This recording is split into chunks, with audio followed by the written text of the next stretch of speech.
जय हिंद दोस्तों, स्वागत है आपका आपके YouTube channel exam express pro में। आज आपकी साइंस की दूसरी क्लास स्टार्ट होने जा रही है, जिसमें आपका टॉपिक होगा सदिश राशियाँ, अदिश राशियाँ और विमीय सूत्र, जिसमें हम बहुत सारी राशियों के बारे में डिस्कशन करेंगे। तो चलिए शुरू करते हैं। सबसे पहले आपका टॉपिक है सदिश राशियाँ।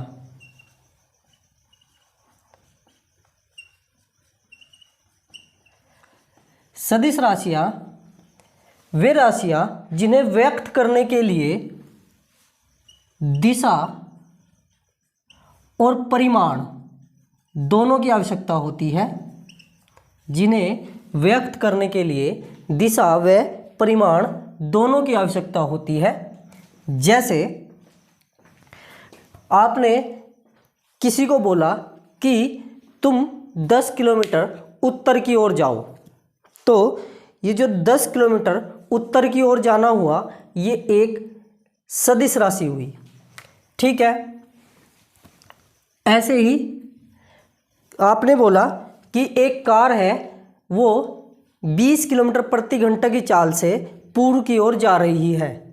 तो आपने देखा इसमें 20 किलोमीटर प्रति घंटा, 20 किलोमीटर प्रति घंटा किस दिशा में बोला? उत्तर की ओर बोला, या पूर्व की ओर बोला, यानी कोई एक निश्चित दिशा के बारे में बताया गया है। जब किसी निश्चित दिशा के बारे में बताया जाता है और साथ ही साथ उसका परिमाण भी बताया जाता है, तब वो राशि आपकी सदिश राशि होगी। ठीक है। अब इसमें एक तो दिशा आप समझ गए, उत्तर दक्षिण पूर्व पश्चिम, यानी किसी निश्चित दिशा में। और परिमाण जो होता है वो होता है जो वैल्यू होती है, वैल्यू, मैग्नीट्यूड इसे बोलते हैं। परिमाण मतलब माप, एक तरीके से आप समझ सकते हैं। परिमाण मतलब माप, किसी राशि की जो माप है वो ही परिमाण है। ठीक है। उसके बाद आपका नेक्स्ट पॉइंट है अदिश राशियाँ।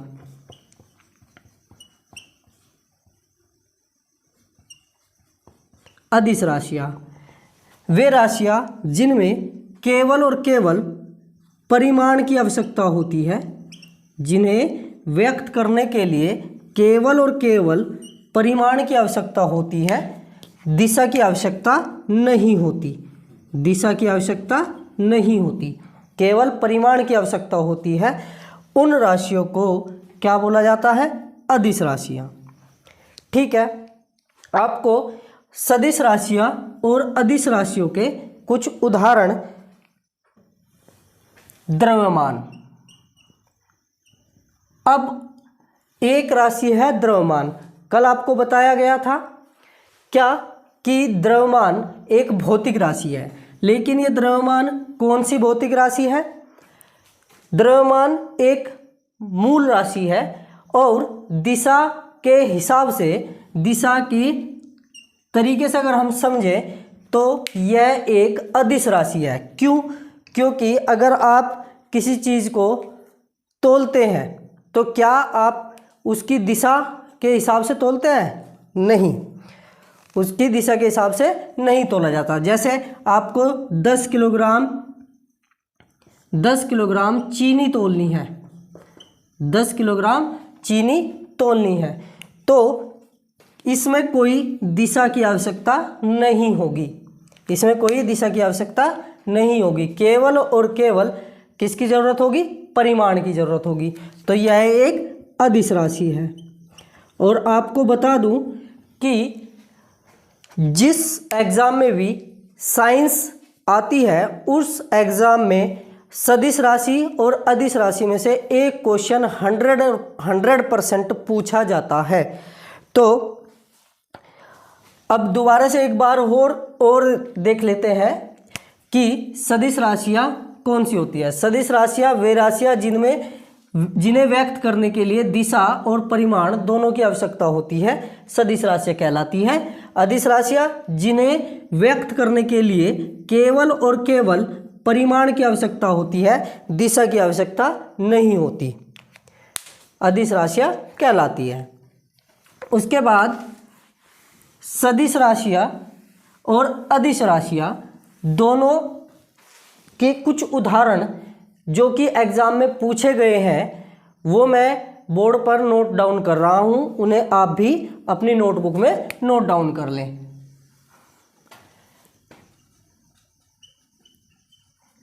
सदिश राशियां, एक हो जाएगा अदिश राशियां।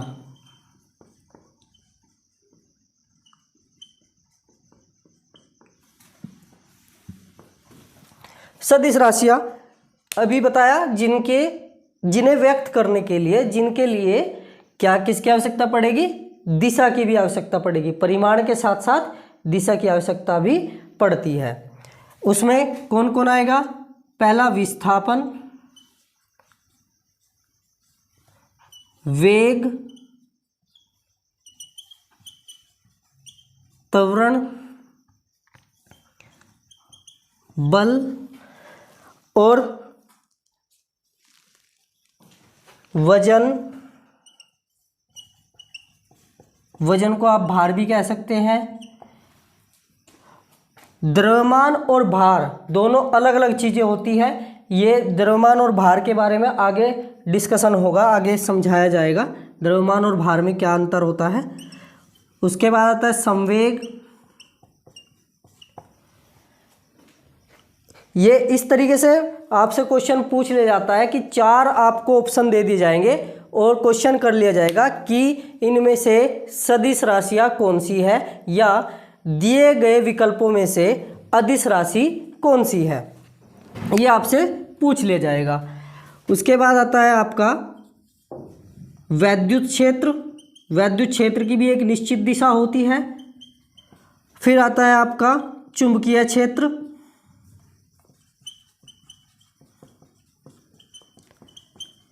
के बाद एक बहुत ही इंपॉर्टेंट क्वेश्चन है वैद्युत धारा घनत्व। वैद्युत धारा घनत्व, इस पे बहुत क्वेश्चन बनता है। क्यों बनता है क्वेश्चन? क्योंकि एक टॉपिक होता है वैद्युत धारा का और एक होता है वैद्युत धारा घनत्व। तो अगर वैद्युत धारा घनत्व आता है क्वेश्चन में तो वह सदिश राशि होगी। अगर वैद्युत धारा घनत्व क्वेश्चन में आता है तो वो एक सदिश राशि है। लेकिन अगर वैद्युत धारा आ जाती है, केवल वैद्युत धारा, ध्यान से सुनना, अगर घनत्व आ गया तो वो सदिश राशि है।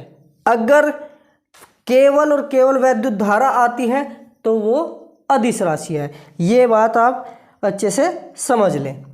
उसके बाद अदिश राशियों के बारे में देखते हैं। अदिश राशि कौन कौन सी होती है? पहला दूरी, दूसरी चाल, फिर उसके बाद आता है कार्य, उसके बाद ऊर्जा। दूरी, चाल, कार्य, ऊर्जा, लंबाई,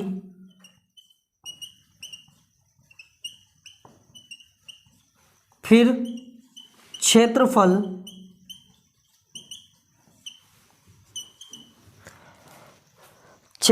द्रव्यमान, फिर आता है आपका घनत्व और एक आता है आपका वैद्युत धारा और तापमान। ये सब क्या है? ये अदिश राशियां हैं। ठीक है, एक और लिख सकते हैं दाब। ठीक है, अच्छा, अगर मैं इन राशियों के बारे में बात करूं, ये राशियां ऐसी राशियां हैं जिन्हें व्यक्त करने के लिए परिमाण और दिशा दोनों की आवश्यकता होगी। विस्थापन है, विस्थापन को व्यक्त करने के लिए परिमाण और दिशा दोनों की आवश्यकता होगी। वेग को प्रदर्शित करने के लिए या व्यक्त करने के लिए दिशा और परिमाण दोनों की आवश्यकता होगी। त्वरण को भी, बल भी, यानी ये जितनी भी इधर राशियाँ लिखी है सदिश राशियाँ, इनके लिए दिशा की आवश्यकता जरूर होती है। उसके बाद अदिश राशियाँ, अदिश राशियाँ वे राशियाँ जिन्हें व्यक्त करने के लिए दिशा की आवश्यकता नहीं होती। जैसे दूरी है, दूरी के लिए दिशा की कोई आवश्यकता नहीं होती। चाल के लिए दिशा की आवश्यकता नहीं होती। कार्य के लिए दिशा की आवश्यकता नहीं होती। ठीक है, ये सभी राशियाँ ऐसी हैं जिन्हें व्यक्त करने के लिए दिशा की आवश्यकता नहीं होती। चाहे तो आप इसका स्क्रीनशॉट ले सकते हैं और बाद में नोट डाउन कर लें। ठीक है, ये थी आपकी सदिश राशियाँ और अदिश राशियाँ। थोड़ा सा इनके बारे में इंग्लिश में भी समझ लेते हैं। सदिश राशियाँ होती है वेक्टर क्वांटिटी, वेक्टर क्वांटिटीज। अदिश राशियाँ होती है स्केलर क्वांटिटीज। ठीक है जी। विस्थापन डिस्प्लेसमेंट, विस्थापन डिस्प्लेसमेंट वेग वेलोसिटी। त्वरण एक्सेलरेशन, बल फोर्स, वजन भार यानी वेट, संवेग मोमेंटम, वैद्युत क्षेत्र इलेक्ट्रिक फील्ड, चुंबकीय क्षेत्र मैग्नेटिक फील्ड,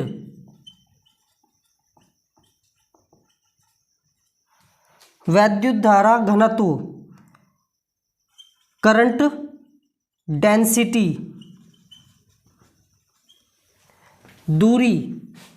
दूरी हो गई डिस्टेंस, चाल स्पीड, कार्य वर्क, ऊर्जा एनर्जी, लंबाई लेंथ, क्षेत्रफल एरिया, द्रव्यमान मास, घनत्व डेंसिटी, वैद्युत धारा करंट, तापमान टेम्परेचर, दाब प्रेशर। तो अब ये एक बात ध्यान दें यहाँ पे कि यहाँ पे है घनत्व और यहाँ पे है वैद्युत धारा घनत्व। ये दोनों अलग अलग चीज़ें हैं। वैद्युत धारा घनत्व और घनत्व दोनों अलग अलग चीज़ें हैं। घनत्व जो होती है अदिश राशि होती है और वैद्युत धारा घनत्व सदिश राशि होती है। वैद्युत धारा अदिश राशि होती है और वैद्युत धारा घनत्व सदिश राशि होती है। ठीक है, ये आपका टॉपिक सदिश राशियाँ और अदिश राशियों का कंप्लीट हो जाता है। इन्हीं राशियों में से कोई ना कोई एक क्वेश्चन आपसे पूछा जाएगा किसी भी कॉम्पिटिटिव एग्जाम में। तो आगे चलते हैं। आपका नेक्स्ट टॉपिक आता है क्या? विमाएं। क्या आता है? विमाएं।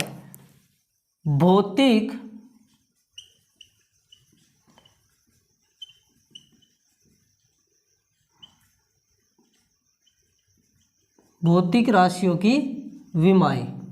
भौतिक राशियों की विमाएं क्या होती है, पहले हम समझते हैं। विमा एक तरीके से घात होती है जो व्युत्पन्न राशियों को व्यक्त करने के लिए प्रयोग की जाती है। क्या? मूल राशियों पर लगाई गई वे घात जो व्युत्पन्न राशियों को व्यक्त करने के लिए प्रयोग की जाती है, उन्हें बोलते हैं विमा। तो सबसे पहले हम बात करते हैं मूल राशियों की विमाएं। यहां आ जाएगा आपका मूल राशि, यहां आ जाएगा विमा और प्रतीक चिन्ह, या पहले यहां पे प्रतीक चिन्ह ले लीजिए, प्रतीक चिन्ह और फिर आ जाएगी विमा। और एक चीज रह गई विमीय, विमा और सूत्र। तो सबसे पहले मूल राशि कौन सी थी? सबसे पहले मूल राशि थी लंबाई। लंबाई को कहीं से प्रदर्शित करते हैं? लंबाई को कहीं से प्रदर्शित करते हैं? लेंथ, एल से। सूत्र क्या है इसका? सूत्र कुछ नहीं है, सिर्फ विमा। विमा क्या हो जाएगी आपकी? एल। और ये भी ध्यान रखना है, जो विमाएं होती हैं, विमाएं हमेशा बड़े ब्रैकेट के अंदर यानी बड़े कोष्टक के अंदर लिखी जाती है। अगर बड़ा कोष्टक नहीं लगाओगे तो विमा नहीं मानी जाती। ठीक है। उसके बाद आता है द्रव्यमान।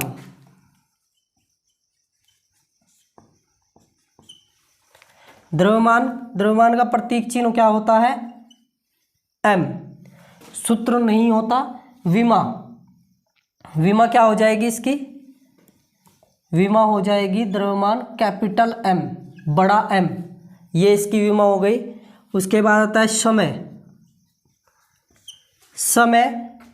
समय को टी से प्रदर्शित करते हैं और इसकी विमा हो जाती है बड़ा टी। उसके बाद आता है तापमान। तापमान का जो प्रतीक चिन्ह है वो टी है और इसका जो विमा है वो के हो जाएगी, कैपिटल के। उसके बाद आता है वैद्युत धारा। वैद्युत धारा को आई से प्रदर्शित करते हैं और इसकी विमा हो जाएगी कैपिटल ए। ठीक है। उसके बाद आता है आपका क्या आता है? ज्योति तीव्रता। ज्योति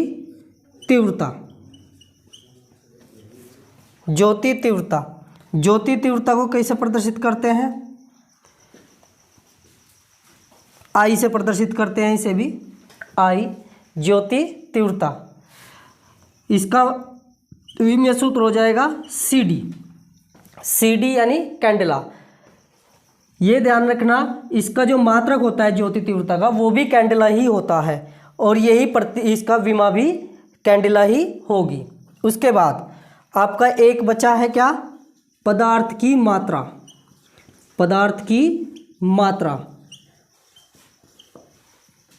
मात्रा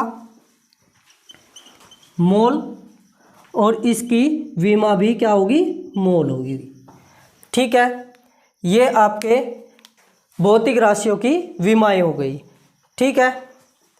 अब साथ ही साथ एक बार जो कल आपको बताया था क्या? मात्रक। सभी भौतिक राशियों की विमाओं के साथ साथ हम क्या बताएंगे यहाँ पे? कल का एक बार रिवाइज हो जाए। कल का टॉपिक क्या? मूल मात्रक। क्या लंबाई का मात्रक कल बताया था? क्या? मीटर। द्रव्यमान का मात्रक किलोग्राम। समय का मात्रक सेकंड। तापमान का मात्रक केल्विन और वैद्युत धारा का मात्रक एम्पियर। ज्योति तीव्रता का मात्रक कैंडिला। पदार्थ की मात्रा का मात्रक मोल। ये आपका मूल मात्रक, मूल राशियां और विमाएं, ये आपको याद रखनी है। इसके बाद अब आता है आपका नया टॉपिक क्या? व्युत्पन्न राशियां। व्युत्पन्न राशियों के सूत्र और व्युत्पन्न राशियों की विमाएं। तो कुछ इम्पोर्टेंट व्युत्पन्न राशियां हैं जिनके बारे में आपको बताया जाएगा, तो इसे ध्यान से सुनना क्योंकि इसमें से आपसे क्वेश्चन पूछा जाता है किसी भी कॉम्पिटिटिव एग्ज़ाम में। जहाँ भी साइंस आएगी वहाँ पे कॉम्पिटिटिव एग्ज़ाम में इससे क्वेश्चन पूछा जाएगा। किससे? व्युत्पन्न राशियों से। तो व्युत्पन्न राशि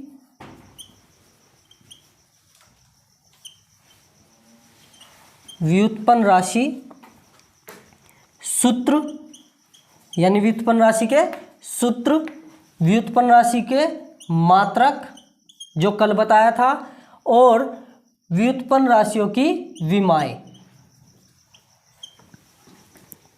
ये आपके कुछ इंपॉर्टेंट व्युत्पन्न राशियां हैं, उनका ध्यान दें जरा। सबसे पहला क्षेत्रफल। क्षेत्रफल क्या हो जाएगा? क्षेत्रफल का कल एक सूत्र बताया था, क्या? लंबाई गुणा चौड़ाई, लंबाई गुणा चौड़ाई। अब लंबाई का मात्रक होता है मीटर, चौड़ाई का मात्रक होता है मीटर, और मीटर गुना मीटर हो जाएगा मीटर स्क्वायर। तो ये हो गया क्षेत्रफल का जो मात्रक है वो मीटर स्क्वायर बना। अब मीटर को जो विमा से प्रदर्शित करते हैं वो एल से करते हैं। अब यहाँ पे क्या है? मीटर स्क्वायर, तो यहाँ पे हो जाएगा एल स्क्वायर। उसके बाद आता है आपका आयतन।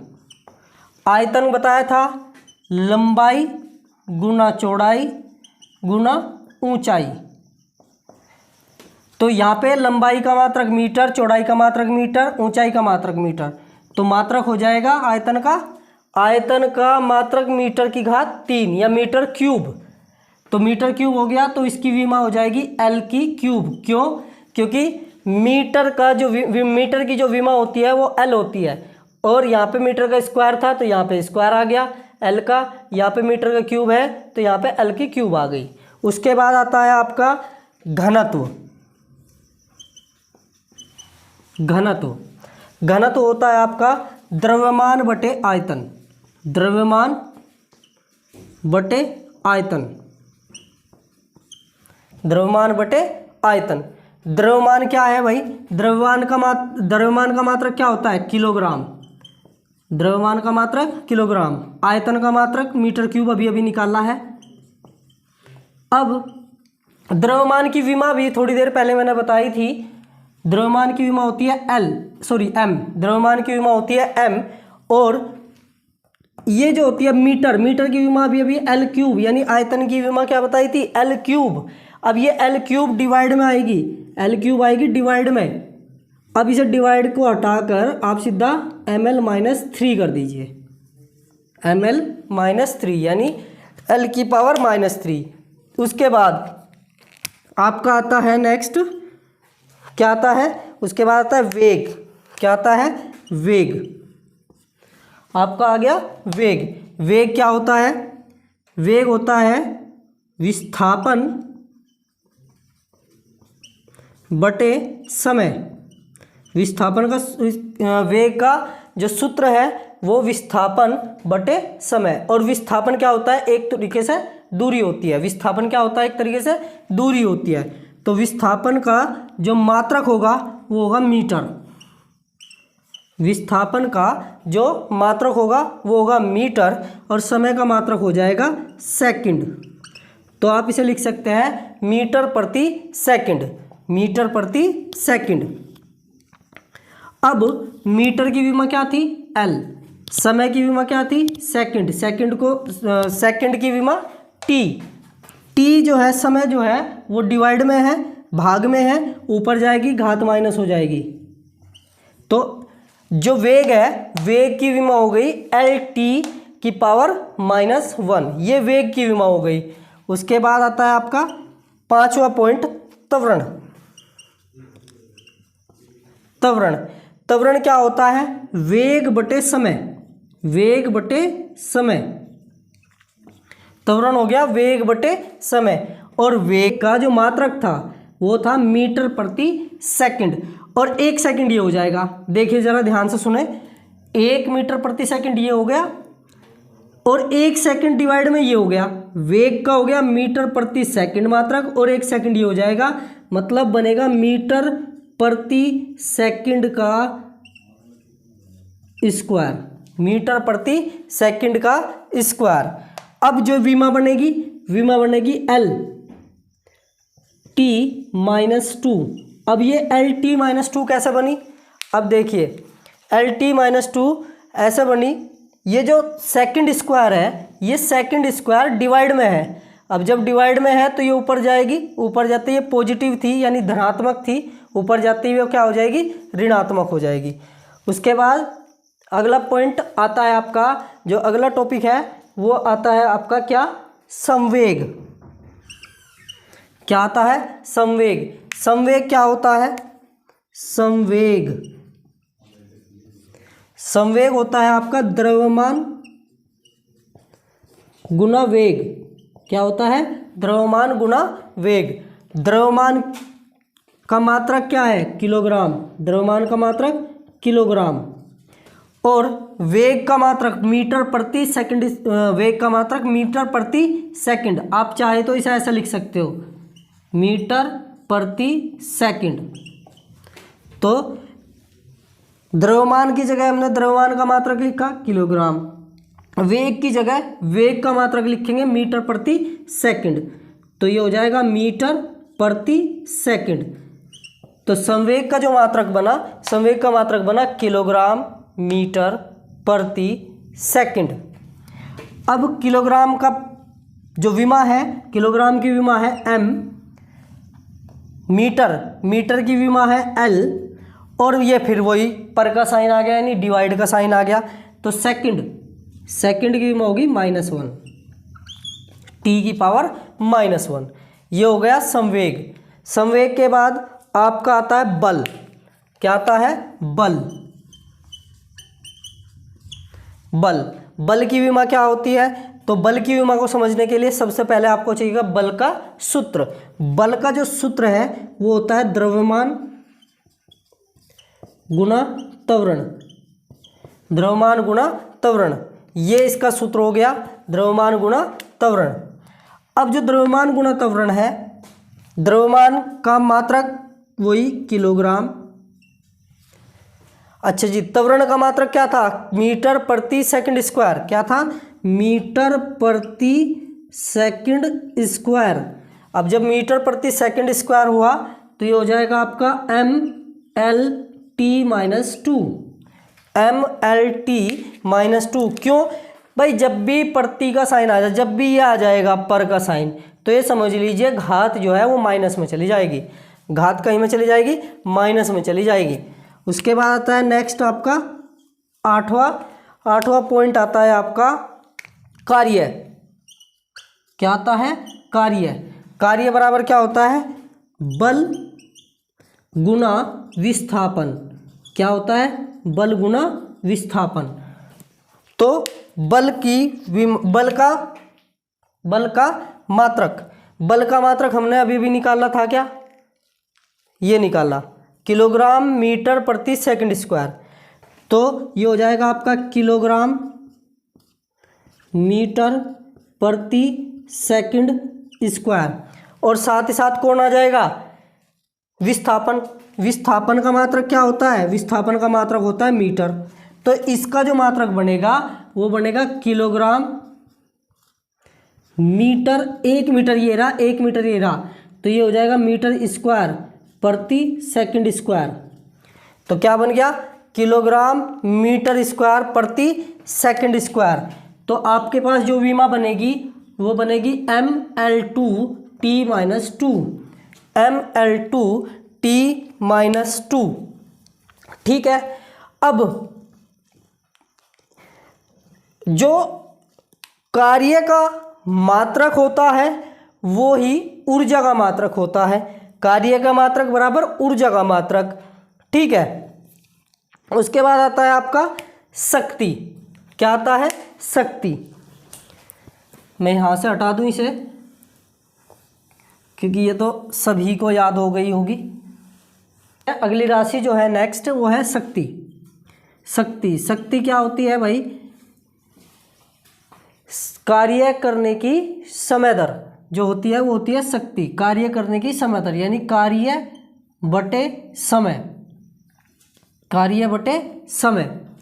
अच्छा, कार्य का जो मात्रक अभी थोड़ी देर पहले बताया था वो आपने याद ही होगा आपके, एक बार और दोबारा बता दूं।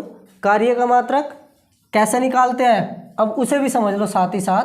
कार्य बराबर होता है बल गुना विस्थापन, बल गुना विस्थापन। अच्छा जी, अब जो बल गुना विस्थापन है, अब आपको क्या करना होगा, बल का फिर से बल का सूत्र लगाना होगा। बल का सूत्र लगाइए जरा। बल का सूत्र क्या था, द्रव्यमान गुना त्वरण, द्रव्यमान गुना त्वरण गुना विस्थापन और बटे समय, बटे समय। द्रव्यमान का मात्रक हो गया किलोग्राम, द्रव्यमान का मात्रक किलोग्राम, त्वरण का मात्रक मीटर प्रति सेकंड स्क्वायर और विस्थापन का मात्रक मीटर और समय का मात्रक सेकंड। अब जरा थोड़ा ध्यान दें, यहां क्या बना, किलोग्राम बना, ये क्या है मीटर, 1 मीटर ये बैठा तो मीटर स्क्वायर, सेकंड स्क्वायर, एक ये रहा सेकंड स्क्वायर और 1 सेकंड ये रहा, तो ये सेकंड भी भाग में है और ये सेकंड भी भाग में है, तो सेकंड की घात 3 हो जाएगी। लेकिन कैसी होगी, जब हम यहाँ से पर का साइन हटा देंगे और ये भाग से ऊपर लेके जाएंगे तो घात हो जाएगी माइनस, घात हो जाएगी माइनस। ये ध्यान रखें कि जब भी हम प्रति का साइन हटाते हैं, इस प्रति का साइन हटाते हैं तो घात माइनस में चली जाती है, या ये भाग हटाते हैं, भाग की जगह हम गुना में ही ले जाते हैं तो ये घात जो है वो माइनस हो जाती है। अब इसकी विमा, किलोग्राम की विमा m, दूरी की मीटर की विमा l और सेकंड की विमा t, तो ये हो गई शक्ति की विमा ml2t-3, ml2t-3। अब ये अच्छे से आप एक बार समझ लेना, हर एक मात्रक को इसी तरीके से आप निकालना सीख लीजिए। इससे क्या होगा, कम से कम आपको याद करना पड़ेगा और ज़्यादा से ज़्यादा आपकी समझ आ जाएगा। इस तरीके से मतलब उसे छोटे छोटे पार्ट में तोड़ते चले जाओ। जैसे शक्ति है, शक्ति को आपने तोड़ा पहले कार्य बटे समय में, अब कार्य को तोड़ दिया बल गुना विस्थापन में। कार्य क्या हो गया, बल गुना विस्थापन, और बल क्या हो गया, द्रव्यमान गुना त्वरण, विस्थापन ऐसे कैसे ही। अब द्रव्यमान का मात्रक क्या होता है, किलोग्राम, त्वरण का मात्रक क्या होता है, मीटर प्रति सेकंड स्क्वायर, विस्थापन का मात्रक क्या होता है, मीटर, समय का मात्रक सेकंड। अब इससे हमें फायदा क्या होगा, किसी भी राशि की आप विमा आसानी से निकाल सकते हो इस तरीके से। ठीक है, अब नेक्स्ट है आपका क्या, दाब। क्या आ गया, दाब। दाब, दाब की विमा क्या होगी, दाब की विमा निकालने के लिए पहले दाब का सूत्र देखो।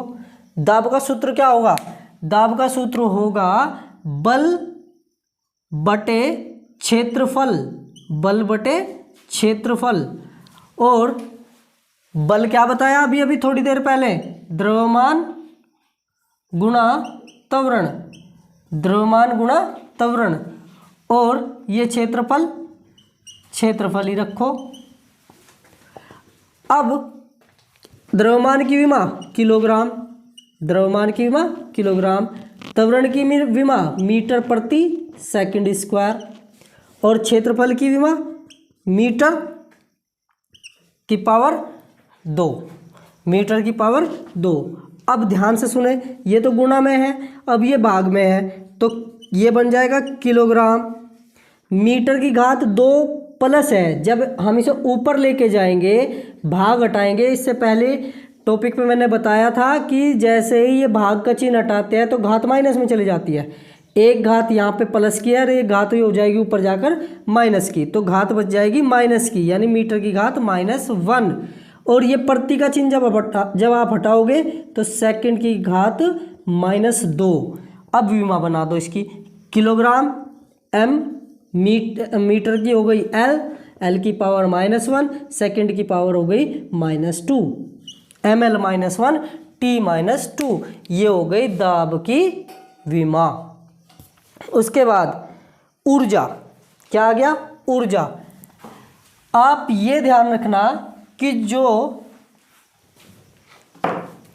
कार्य की विमा होती है, कार्य की विमा वही किसकी विमा होती है? ऊर्जा की विमा होती है। कार्य की विमा बराबर ऊर्जा की विमा, ये आप ध्यान रखेंगे, ठीक है। अब इनसे रिलेटेड कुछ पॉइंट्स है वे आप ध्यान रखें। जैसे अभी थोड़ी देर पहले मैंने बल के बारे में डिस्कशन करा, बल के बारे में डिस्कशन किया। बल क्या होता है? द्रव्यमान और गुणा त्वरण। द्रव्यमान की विमा किलोग्राम, द्रव्यमान की विमा किलोग्राम, त्वरण की विमा मीटर प्रति सेकंड स्क्वायर। अब इस किलोग्राम मीटर प्रति सेकंड स्क्वायर को आप ऐसे भी लिख सकते हैं, यानी आपको ऐसा लिखा भी मिल सकता है, सेकंड की पावर -2, ये भी लिखा मिल सकता है, ठीक है। तो इसमें कंफ्यूज नहीं होना है, किलोग्राम मीटर प्रति सेकंड स्क्वायर हो या किलोग्राम मीटर सेकंड की घात -2 हो, दोनों कंडीशन में सेम ही बात है। और इसी को एक नाम और दिया गया जिसे कहा जाता है न्यूटन, बड़े एन से प्रदर्शित करते हैं, यानी बल का जो मात्रक है वो न्यूटन भी कहा जाता है। और बल का मात्रक CGS पद्धति में डाइन होता है। क्या होता है? डाइन। CGS पद्धति में बल का मात्रक क्या होता है? डाइन होता है। MKS पद्धति में बल का मात्रक, MKS पद्धति में बल का मात्रक न्यूटन या फिर किलोग्राम मीटर प्रति सेकंड स्क्वायर या फिर किलोग्राम मीटर सेकंड की घात -2। इसी प्रकार एक होता है आपका कार्य। क्या होता है? कार्य। क्या होता है भाई? कार्य। कार्य बराबर क्या होता है? बल गुणा विस्थापन। क्या होता है? बल गुणा विस्थापन। कार्य बराबर बल गुणा विस्थापन। बल का मात्रक अभी अभी बताया, क्या? किलोग्राम मीटर प्रति सेकंड स्क्वायर, और इसकी गुणा में विस्थापन का आ जाएगा, विस्थापन का हो गया मीटर, तो ये मीटर गुणा में है तो ये हो जाएगा किलोग्राम, किलोग्राम मीटर की घात 2 और सेकंड की घात -2। ये किसका मात्रक आ गया? ये कार्य का या ऊर्जा का मात्रक आ गया। कार्य का मात्रक बोल दीजिए या ऊर्जा का मात्रक बोल दीजिए। क्यों? क्योंकि कार्य और ऊर्जा का मात्रक सेम होता है, एक ही होता है। अब इसी चीज को आप किलोग्राम मीटर स्क्वायर प्रति सेकंड की स्क्वायर को आप क्या बोलते हैं? जूल। MKS पद्धति में कार्य का मात्रक या ऊर्जा का मात्रक जूल होता है और CGS पद्धति में कार्य का मात्रक अर्ग होता है। ये भी क्वेश्चन पूछा जाता है एग्जाम में। CGS पद्धति में कार्य का मात्रक तो आपको लिखना है अर्ग, और MKS पद्धति में कार्य का मात्रक या तो जूल है या किलोग्राम मीटर स्क्वायर प्रति सेकंड स्क्वायर। अब एक बात ध्यान रखें, जो बल का बल वाले में बस यहाँ पे मीटर आएगा और कार्य में मीटर स्क्वायर आएगा, बाकी सेम है बिल्कुल। बल और कार्य दोनों में एक ही अंतर है, यहाँ पे स्क्वायर आ जाएगा और यहाँ पे स्क्वायर नहीं आएगा, ठीक है। CGS पद्धति में बल का कार्य का मात्रक अर्ग, MKS पद्धति में कार्य का मात्रक जूल। ऐसे ही MKS पद्धति में बल का मात्रक न्यूटन और CGS पद्धति में बल का मात्रक डाइन। ये आपको याद रखना है। अब आपका ये विमा वाला टॉपिक कंप्लीट हो जाता है और नेक्स्ट वीडियो में आपका नेक्स्ट टॉपिक स्टार्ट किया जाएगा। धन्यवाद।